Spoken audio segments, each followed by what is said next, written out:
Hey guys, so ഇന്ന് നമ്മൾ explain ചെയ്യാൻ പോകുന്നത് ലേസർസ് എന്ന് പറയുന്ന ആനിമേ സീരീസിന്റെ രണ്ടാമത്തെ എപ്പിസോഡാണ്. എപ്പിസോഡോട് പോകുന്നതിന് മുമ്പേ നിങ്ങൾ ഒന്നാമത്തെ എപ്പിസോഡ് കണ്ടെന്ന് ഉറപ്പുവരുത്ത ലിങ്ക് താഴെ കൊടുത്തിട്ടുണ്ട്. ആൻഡ് ഇന്നത്തെ വീഡിയോയുടെ ടാർഗറ്റ് എന്ന് പറയുന്നത് വെറും 150 ലൈക്കാണ്. നിങ്ങൾ ലൈക്ക് ചെയ്ത് കഴിഞ്ഞെങ്കിൽ നമുക്ക് നേരെ എപ്പിസോഡിലോട്ട് പോകാം. എപ്പിസോഡിന്റെ സ്റ്റാർട്ടിങ് തന്നെ നമ്മൾ കേൾക്കുന്നത് ഒരു വോയിസ് ഓവർ തന്നെയാണ്. ഹാപ്ന എന്ന പെയിൻ കില്ലറിനെ പറ്റി എല്ലാവരും പറഞ്ഞുകൊണ്ടിരുന്നത് ഈ ഒരു ഹ്യൂമാനിറ്റിയെ സേവ് ചെയ്യാൻ പോകുന്ന മെഡിസിൻ എന്നൊക്കെയാണ്. പക്ഷേ ഞാനും എൻ്റെ കൂട്ടുകാരും അതൊരു വേറെ കാര്യത്തിനായിരുന്നു ഉപയോഗിച്ചിട്ടുണ്ടായിരുന്നത്. ഞങ്ങളത് ബിയറിൽ മിക്സ് ചെയ്ത് കഴിക്കും. പിന്നെ ഡ്രഗ്സ് കിട്ടാതാവുമ്പോൾ ഈ ഒരു ഹാപ്നയാണ് കഴിക്കാറ്. ഇത് കഴിച്ചാൽ തന്നെ ഒരു പ്രത്യേക തരം കിക്കാണ് കിട്ടുക. ഈ ഒരു ഹാപ്നയാണെങ്കിൽ മുതിർന്നവർ തുടങ്ങി ചെറിയ കുട്ടികൾ വരെ സോഡയിലും അങ്ങനെ ചായയിലൊക്കെ കൂട്ടി കഴിക്കാറുണ്ട്. ഹാപ്ന എന്ന പെയിൻ കില്ലർ ആണെങ്കിൽ എല്ലാ കടയിലും സൂപ്പർ മാർക്കറ്റിലും പിന്നെ മെഡിക്കൽ ഷോപ്പിലൊക്കെ അവൈലബിൾ ആയിരുന്നു. എന്നിട്ടും ഞങ്ങളിൽ നിന്ന് ആരും തിരിച്ചറിഞ്ഞില്ല ഈ ഒരു ഹാപ്ന എന്ന് പറഞ്ഞ ചെറിയൊരു പെയിൻ കില്ലർ ലോകത്തെ മുഴുവൻ ഇല്ലാതാക്കാൻ ശക്തിയുള്ള ഒരു ഡ്രഗ് ആയിരിക്കുമെന്ന്. അങ്ങനെ ആ ഒരു വോയിസ് ഓവർ അവിടെ അവസാനിക്കുമ്പോൾ നമ്മുടെ മെയിൻ ക്യാരക്ടർ ആയിട്ടുള്ള ആക്സലിനെയാണ് കാണിക്കുന്നത്. അവനാണെങ്കിൽ അവന്റെ കൈമേൽ എന്തോ ഒരു ബ്രേസ്ലെറ്റ് പോലത്തെ സാധനം ഉള്ളത് ശ്രദ്ധിക്കുകയാണ്. അപ്പോൾ ബാക്കിൽ വർക്ക് ചെയ്തുകൊണ്ടിരിക്കുന്ന ഒരു ടിവിയിൽ നിന്ന് ഹേർഷ് പറയാണ്, നിന്റെ കൈമ കിടക്കുന്ന സാധനം എടുത്തു മാറ്റാൻ സാധിക്കുന്നതല്ല, അത് യൂസ് ചെയ്ത് തന്നെ നിങ്ങളുടെ ലൊക്കേഷൻ ആൾ ട്രേസ് ചെയ്യുന്നുണ്ട്. അപ്പൊ നമ്മൾ ആക്സലാണെങ്കിൽ അവന്റെ കൂടെ ഇനി വർക്ക് ചെയ്യാൻ പോകുന്ന ക്രിസിന്റെയും എലൈനയുടെയും ഡഗ്ലസിന്റെയും ലേലന്റിന്റെയും കൈമലൊക്കെ ഈ ഒരു ബാൻഡ് കിടക്കുന്നത് ശ്രദ്ധിക്കുകയാണ്. ശേഷം ഹേർഷ് പറയാണ്, നിങ്ങൾ എനിക്കൊരു ഉപകാരം ചെയ്തു തരണം. അത് മറ്റൊന്നുമല്ല, ഡോക്ടർ സ്കിന്നറിനെ മറ്റാരെങ്കിലും കണ്ടുപിടിക്കുന്ന മുമ്പേ നിങ്ങൾ കണ്ടുപിടിച്ച് തരണം. നിങ്ങൾക്ക് വേണമെങ്കിൽ കാലാകാലം ഒരു ഒളിച്ചോടിയ അല്ലെങ്കിൽ ഒരു പിടിവിട്ട പുള്ളിയെ പോലെ നടക്കാം, അല്ലെങ്കിൽ ഡോക്ടർ സ്കിന്നറിനെ കണ്ടുപിടിച്ചതിന് ശേഷം ഫ്രീ ആവാം. ഇതിൽ നിന്ന് തന്നെ നമുക്ക് മനസ്സിലാക്കാം ആക്സൽ ഉൾപ്പെടെ ബാക്കിയുള്ള എല്ലാവരും പ്രിസൺ എസ്കേപ്പേഴ്സ് ആണ്. എല്ലാവരും ഓരോരോ ചെറിയ ചെറിയ കുറ്റങ്ങളൊക്കെ ചെയ്തിട്ട് ജയിലായിരുന്നു. എന്നിട്ട് ഇപ്പോൾ ഹേർഷാണ് അവരെ ഫ്രീ ആക്കിയിരിക്കുന്നത്. അങ്ങനെ നിൽക്കുമ്പോഴാണ് നമ്മൾ അലക്സ് അവന്റെ കയ്യിലുണ്ടായിരുന്ന ഒരു ഗൺ എടുത്തിട്ട് ക്രിസിനെ നേരെ ഗൺ ചൂണ്ടിട്ട് പറയാണ്, നിങ്ങൾ കുറെ നേരം എന്റെ തലയിൽ കയറുന്നു, ഇപ്പൊ തൽക്കാലം നിങ്ങൾ എന്റെ കൈന്റെ മേലുള്ള ഈ ഒരു സാധനം എടുത്ത് കളയേ, അങ്ങനെയാണെങ്കിൽ ഞാൻ ക്രിസിനെ ഒന്നും തന്നെ ചെയ്യില്ല. ഇത് കേട്ട് നമ്മളെ ഹേർഷറാണ്, ഞാൻ ഒരു ട്രിക്ക് രണ്ടാമത് വീഴാൻ പോകുന്നില്ല എന്നും പറഞ്ഞ് അലക്സിന്റെ കൈന്റെ മേലുള്ള ആ ഒരു ബ്രേസ്ലെറ്റിന്റെ മേലേക്ക് ഷോക്ക് അടുപ്പിക്കുകയാണ്. എന്നിട്ട് പറയാണ്, നിങ്ങളത് എടുത്ത് കളയാൻ നോക്കുകയാണെങ്കിൽ ആ ഒരു സാധനം നല്ല ചൂടാവുകയും നിങ്ങളെ കൈ വരെ ചൂടായി ഇല്ലാതാവുകയും ചെയ്യും. അതുപോലെ തന്നെയാണ് എനിക്ക് എന്തെങ്കിലും സംഭവിച്ചാലും നിങ്ങളുടെ അവസ്ഥ. അപ്പൊ നമ്മൾ അലക്സ് അവന് വേറെ രക്ഷയില്ലെന്ന് കണ്ടപ്പോൾ ഓക്കെ എന്തായാലും കുഴപ്പമില്ല, എനിക്ക് എന്തായാലും ഡോക്ടർ സ്കിന്നർ എന്ന് പറഞ്ഞ ആളെ ഒന്ന് കാണുന്നുണ്ടായിരുന്നു, അങ്ങനെയാണെങ്കിൽ കുഴപ്പമില്ല, ഇപ്പൊ എന്തായാലും എല്ലാവരും വന്നിട്ടുണ്ട് എന്ന് നമ്മളെ ഹേർഷി പറയാണ്. ശേഷം കുറച്ച് നേരം കഴിഞ്ഞിട്ടാണെങ്കിൽ ഇവരിങ്ങനെ പ്ലാൻ ചെയ്തുകൊണ്ടിരിക്കുകയാണ്. നമ്മളിപ്പോൾ ഡോക്ടർ സ്കിന്നറിനെ ഓൾറെഡി കണ്ടുപിടിച്ചെന്ന് വിചാരിക്കുക. അങ്ങനെയാണെങ്കിൽ നമ്മൾ ആ വാക്സിനെ കൊണ്ട് എന്താണ് ചെയ്യാൻ പോകുന്നത്? ഒന്നല്ലെങ്കിൽ ആ ഒരു വാക്സിൻ നമ്മൾ മാത്രം ഉപയോഗിക്കുക, അല്ലെങ്കിൽ പിന്നെ നമുക്ക് ഈ ഒരു വാക്സിൻ ഉപയോഗിച്ചുകൊണ്ട് കുറെ കോടിക്കണക്കിന് പൈസ ഉണ്ടാക്കാൻ സാധിക്കും. എന്താണ് നമ്മൾ ആദ്യം ഡോക്ടർ സ്കിന്നറെ കണ്ടുപിടിച്ചതിന് ശേഷം ചെയ്യാൻ പോകുന്നത്?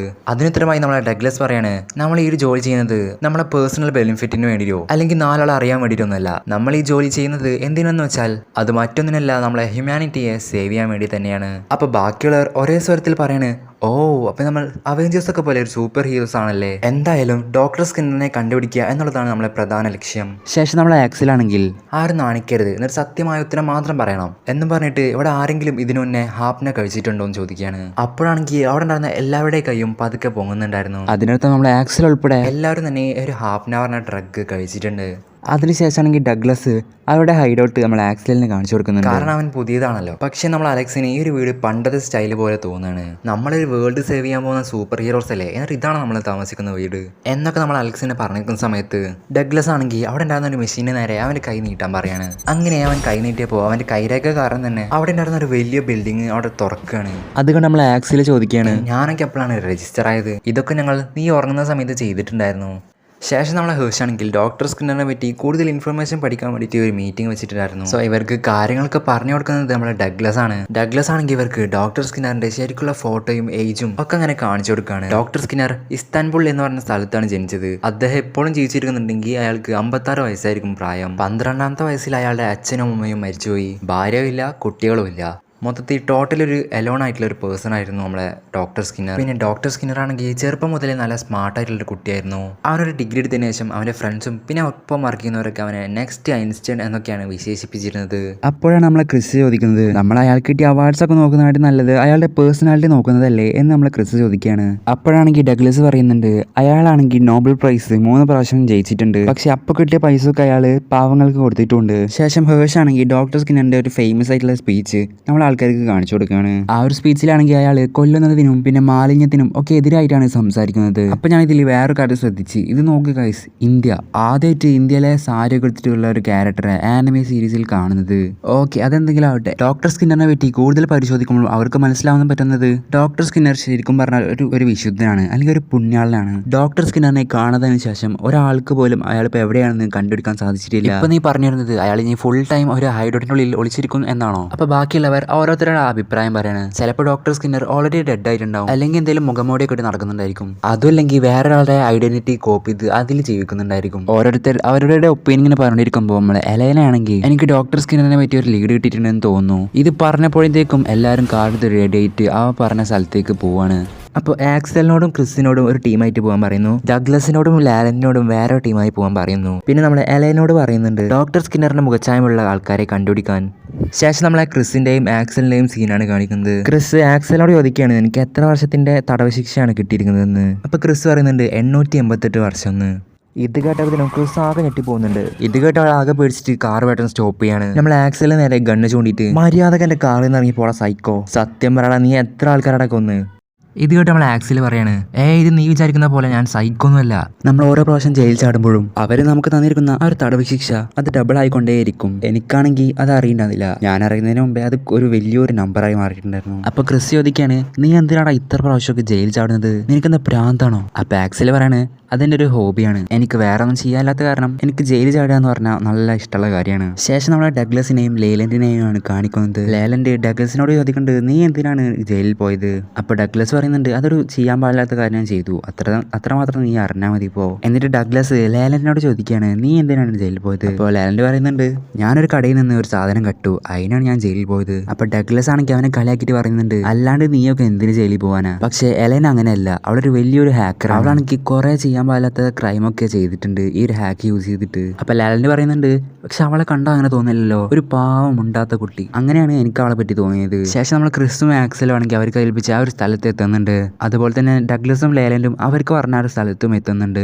എന്നിട്ട് ഡഗ്ലസും ലേലൻഡും ആണെങ്കിൽ നൈസായിട്ട് ആ ഒരു ബിൽഡിങ്ങിന്റെ ഉള്ളിലോട്ട് കയറി പോവാണ്. അപ്പോഴാണെങ്കിൽ ഇവരെ നോക്കിയിട്ട് ഒരു ഗണ്ണൊക്കെ പിടിച്ച് നിൽക്കുന്നുണ്ട്. പക്ഷെ ഡഗ്ലസും ലേലൻഡും അത് ശ്രദ്ധിക്കുന്നില്ല. ശേഷം വീണ്ടും ആക്സലിനെയും ക്രിസിനെയും കാണിക്കാണ്. അവരാണെങ്കിൽ അവർക്ക് പറഞ്ഞ ആ ഒരു ബിൽഡിങ്ങിന്റെ ഉള്ളിലോട്ട് നൈസായിട്ട് ഒന്ന് കയറി പോവാണ്. പക്ഷെ അതിനുള്ളിൽ കയറിയപ്പോഴാണെങ്കിൽ ഒരാളെ പോലും കാണുന്നില്ല. അത് തന്നെയായിരുന്നു ഡഗ്ലസും ലേലൻഡും അവർക്ക് പറഞ്ഞ ആ ഒരു ബിൽഡിങ്ങിന്റെ ഉള്ളിലോട്ട് കയറിയപ്പോഴുള്ള അവസ്ഥ. പക്ഷെ അവിടെയാണെങ്കിൽ ഇപ്പം അടുത്തും കൂടി കുറേ യൂസ് ചെയ്ത കമ്പ്യൂട്ടേഴ്സൊക്കെ ഇരിക്കുന്നുണ്ടായിരുന്നു. ശേഷം വീണ്ടും ആക്സലിനെയും ക്രിസിനെയും കാണിക്കുകയാണ്. അവരാണെങ്കിൽ ആ ഒരു ബിൽഡിങ്ങിൻ്റെ ഉള്ളിലൂടെ ഇങ്ങനെ നടന്ന് അവസാനം ഡോക്ടർ സ്കിന്നറിൻ്റെ പോലെയുള്ള ഒരാളാണെങ്കിൽ ചെയർമേ എന്നിട്ട് ഉറങ്ങുന്ന പോലെ ഇവർ കാണാണ്. അങ്ങനെ അവിടെ വീണ്ടും സീൻ കട്ടായിട്ട് നമ്മൾ ഡഗ്ലസിനെയും ലേലനെയും കാണിക്കുകയാണ്. ലേലൻ്റെ ആണെങ്കിൽ അങ്ങോട്ടും ഇങ്ങോട്ടും വെറുതെ നടന്നുകൊണ്ടിരിക്കുമ്പോൾ പെട്ടെന്നിട്ട് നേരത്തെ കണ്ടാൽ അവന് നേരെ ഗണ്ണ് ചൂണ്ടുന്നത്. പക്ഷേ ഇത് നമ്മളെ ഡഗ്ലസ് കാണുന്നുണ്ട്. അവനാണെങ്കിൽ അവന് നേരെയും ഗണ്ണ് ചൂണ്ടുന്നുണ്ട്. അപ്പോഴാണ് അവൻ പറയുന്നത് ആ കൊബയാശി എന്ന് പറഞ്ഞ ആളവിടെ എനിക്കറിയാം, നിങ്ങൾക്കറിയാം അവൻ എവിടെ ഉള്ളതെന്ന്. അത് കാരണം വേറെ നോക്കാണ്ട് അവൻ എവിടെയുള്ളതെന്ന് വെച്ചാൽ കൃത്യമായിട്ട് പറഞ്ഞായോ? അങ്ങനെയാണെങ്കിൽ തന്നെ ഇവനെ ഒന്നും തന്നെ ചെയ്യില്ല. എന്നിട്ട് വീണ്ടും നമ്മളെ ക്രിസിനെയും ആക്സലിനെയും ആണ് കാണിക്കുന്നത്. അവരാണെങ്കിൽ ആ ഡോക്ടർ സ്കിന്നറിനെ പോലത്തെ ആളെ അങ്ങനെ നോക്കിക്കൊണ്ടിരിക്കുന്ന സമയത്ത് പെട്ടെന്ന് കുറച്ച് ആൾക്കാർ നടന്നു വരുന്ന സൗണ്ട് കേൾക്കാണ്. അത് കാരണം തന്നെ അവർ ഒളിച്ചിക്കാൻ തീരുമാനിക്കുകയാണ്. വീണ്ടും നമ്മളെ ഡഗ്ലസിന്റെയും ലീലനെയും സീൻ കാണിക്കുക. അവിടേക്കാണെങ്കിൽ പുതിയതായിട്ട് വേറൊരാളും കൂടി വരുന്നുണ്ട്. അയാൾ വന്നപ്പോൾ തന്നെ പറയുന്നത് കൊബയാശി അവനെ എവിടെയുള്ളതെന്ന് പെട്ടെന്ന് തന്നെ പറഞ്ഞു. അങ്ങനെയാണെങ്കിൽ ആരും ഞാൻ ഷൂട്ട് ചെയ്യില്ല. അഗെയിൻ ആക്സലിനെയും ക്രിസിനെയാണ് കാണിക്കുന്നത്. ആക്സലാണെങ്കിൽ ക്രിസിന്റെ അടുത്ത് പറയുന്നുണ്ട് എൻ്റെ ഒരു ഗുഡ് ലക്ക് ചാമുണ്ട്, ഇത് എൻ്റെ കയ്യിലുണ്ടാകുമ്പോൾ എനിക്കൊരു ഇൻവിസിബിൾ ആയ ഫീൽ ആണ് കിട്ടുന്നത്. അത് കാരണം നമ്മളിപ്പോൾ സേഫ് ആണ്. പിന്നെ നമ്മളെ ഡഗ്ലസിനെയും ലീലന്റെയും ആ ഒരു സൈഡാണ് കാണിക്കുന്നത്. അങ്ങോട്ട് പുതിയതായി വന്ന ആളാണെങ്കിൽ കൊബയാശി എവിടെയെന്ന് ചോദിക്കുകയാണ്. അപ്പോൾ ആദ്യം വന്ന ആളാണെങ്കിൽ ഞാൻ അവനെ തന്നെ തേടിക്കൊണ്ടിരിക്കുന്നത്. അപ്പോൾ അയാൾ ചോദിക്കുന്നുണ്ട് നീ എന്തിനാണ് ഇങ്ങോട്ട് വന്നതെന്ന്. അവൻ്റെ കയ്യിൽ നിന്ന് കുറേ പൈസ വെച്ചിട്ടുണ്ടായിരുന്നു, അത് മേടിക്കാൻ വന്നതാണ് ഞാൻ. അപ്പോൾ മറ്റാളാണെങ്കിൽ ഞാനും അങ്ങനെ തന്നെയാണ്. ഇവൻ എത്ര ആൾക്കാരുടെ കയ്യിൽ നിന്നാണ് പൈസ മേടിച്ചിരിക്കുന്നത്. പിന്നെ കാണിക്കുന്നത് നമ്മൾ നേരത്തെ ഡോക്ടർ സ്കിന്നറാണെന്ന് വിചാരിച്ച ആളില്ല, അയാളെ പിടിക്കാൻ വേണ്ടിയിട്ട് അങ്ങോട്ട് FBI-യും പിന്നെ DEA-യും പറഞ്ഞിട്ട് കുറച്ച് 2 ടീം വരുന്നുണ്ട്. അവരങ്ങോട്ട് വന്നപ്പോൾ തന്നെ പറയുന്നത് ഞങ്ങളാണ് FBI, നിങ്ങളെ വെപ്പൺസ് താഴത്തേക്കിടൂ. അപ്പോൾ DEA-യും പറയാണ് ഞങ്ങളാണ് DEA, നിങ്ങളുടെ വെപ്പൺസും താഴത്തേക്കിട്. ഇത് കേട്ട് ഇത്ര നേരം ഒളിച്ചിരുന്ന നമ്മളെ ആക്സലാണെങ്കിൽ ഞങ്ങളാണ് ലാസറസ്, നിങ്ങളെ വെപ്പൺസ് താഴത്തേക്കിട്. അപ്പോൾ അവരാണെങ്കിൽ ലാസറസോ ആദ്യമല്ല കേൾക്കുന്നത്. അപ്പോൾ ആക്സൽ പറയുന്നുണ്ട് ഞങ്ങളാണ് ലോകത്തെ രക്ഷിക്കാൻ പോകുന്ന ആൾക്കാർ, ഇപ്പോൾ തന്നെ ഞങ്ങളെ പേരൊന്ന് നോട്ട് ചെയ്ത് വെച്ചോ. അപ്പോഴാണ് ഇത്ര നേരം ഡോക്ടർ സ്കിന്നറാണെന്ന് വിചാരിച്ചിരുന്ന ആള് പെട്ടെന്ന് എണീക്കുന്നത്. എന്നിട്ട് അയാളാണെങ്കിൽ അയ്യോ എന്നെ കൊല്ലല്ലേ, ഞാൻ നിങ്ങൾക്ക് പൈസ എന്തായാലും തരാം എന്ന് പറഞ്ഞ് കരയാണ്. അപ്പോൾ നമ്മൾ ആക്സലാണെങ്കിൽ അയാളെ മുഖത്തോട്ടൊരു പഞ്ചിയാണ്. അപ്പോഴാണെങ്കിൽ അയാളെ മുക്കിൽ നിന്ന് ചോര വരികയാണ്. സോ ആ ഒരു ചോരയാണെങ്കിൽ നമ്മളെ ആക്സിൽ അവൻ്റെ കയ്യിലുണ്ടായിരുന്ന ഒരു DNA ടെസ്റ്റ് ചെയ്യുന്ന ഒരു മെഷീൻ ഉണ്ടായിരുന്നു. അത് യൂസ് ചെയ്തിട്ട് DNA ടെസ്റ്റ് ചെയ്ത് നോക്കാണ്. എന്നിട്ട് ആക്സിൽ പറയാണ് ഇയാളൊന്നുമല്ല ഡോക്ടർ സ്കിന്നർ. ഇത് കേട്ട് അവിടെ ഉണ്ടായിരുന്ന എല്ലാവരും നിരാശനായി മടങ്ങി പോവാണ്. പിന്നെ കാണിക്കുന്നത് ലാലൻഡിന്റെയും ഡഗ്ലസിന്റെയും സീനാണ്. ഇപ്പൊ നേരത്തെ അവിടെ വന്ന ആൾക്കാർ രണ്ടുപേരും ഒരു ടീമായിട്ടുണ്ട്. പിന്നെ നമ്മൾ ഡഗ്ലസ് ആണെങ്കിൽ ആക്സലിനെ വിളിച്ച് പറയുന്നുണ്ട് നമ്മൾ ഉദ്ദേശിച്ച സാധനം ഇവിടെ കിട്ടിയില്ല. അതുപോലെ തന്നെ ആക്സൽ പറയാണ് ഇവിടെ ഉണ്ടായിരുന്നത് ഡോക്ടർ സ്കിന്നർ ഒന്നും ആയിരുന്നില്ല, അയാളെ പോലെ ഉണ്ടായിരുന്ന കുബയാഷി എന്ന് പറഞ്ഞ ആളായിരുന്നു. അതിനുശേഷം പിന്നെ നമ്മളെ എലനെയാണ് കാണിക്കുന്നത്. അവളാണെങ്കിൽ ഹേഴ്ഷിനെ വിളിച്ചതിന് ശേഷം പറയാണ് ഞാൻ കണ്ടുപിടിച്ചു, ഞാൻ ഡോക്ടർ സ്കിന്നറിനെ കണ്ടുപിടിച്ചു. ഇപ്രാവശ്യം എന്തായാലും അവൻ തന്നെയാണ്. പക്ഷെ പ്രശ്നം എന്ന് വെച്ചാൽ അവന്റെ പോലെയല്ല ഒരു 1000 ആൾക്കാരെ ഇതിൽ കാണുന്നുണ്ട്. സോ ഇത് കണ്ട് ഞെട്ടി നിൽക്കുന്ന നമ്മളെ ഹേഴ്ഷിനെയും എലനെയും കാണിച്ചിട്ടാണ് നമ്മളെ ലാസറസ് എന്ന് പറയുന്ന ആനിമി സീസണിന്റെ 2ാമത്തെ എപ്പിസോഡ് അവസാനിക്കുന്നത്. സോ ഗായ്സ് എങ്ങനെയായിരുന്നു ആനിമി എന്ന് തീർച്ചയായിട്ടും കമന്റ് ചെയ്യുക. പിന്നെ നിങ്ങൾക്ക് എന്തെങ്കിലും ചെറിയൊരു കാര്യം മനസ്സിലായിട്ടില്ല എന്നുണ്ടെങ്കിൽ തീർച്ചയായിട്ടും അതും കൂടി ഒന്ന് കമന്റ് ചെയ്യുക. കമന്റ് ബോക്സ് ഓപ്പൺ ആണ്. സോ ലാസറസിന്റെ 3ാമത്തെ എപ്പിസോഡ് എനിക്ക് തോന്നുന്നു ഏപ്രിൽ 20-ാം തീയതിയാണ് ഇറങ്ങുന്നതെന്ന്. അപ്പോൾ റിലീസായപ്പോൾ തന്നെ നിങ്ങൾക്ക് നോട്ടിഫിക്കേഷനായി ലഭിക്കാൻ ചാനൽ സബ്സ്ക്രൈബ് ചെയ്തിട്ട് നോട്ടിഫിക്കേഷൻ ബെൽ ഓൺ ആക്കി വെക്കുക. പിന്നെ നാളെ ഏത് എപ്പിസോഡാണ് ചെയ്യേണ്ടതെന്ന് തീർച്ചയായിട്ടും കമന്റ് ചെയ്യുക. So by.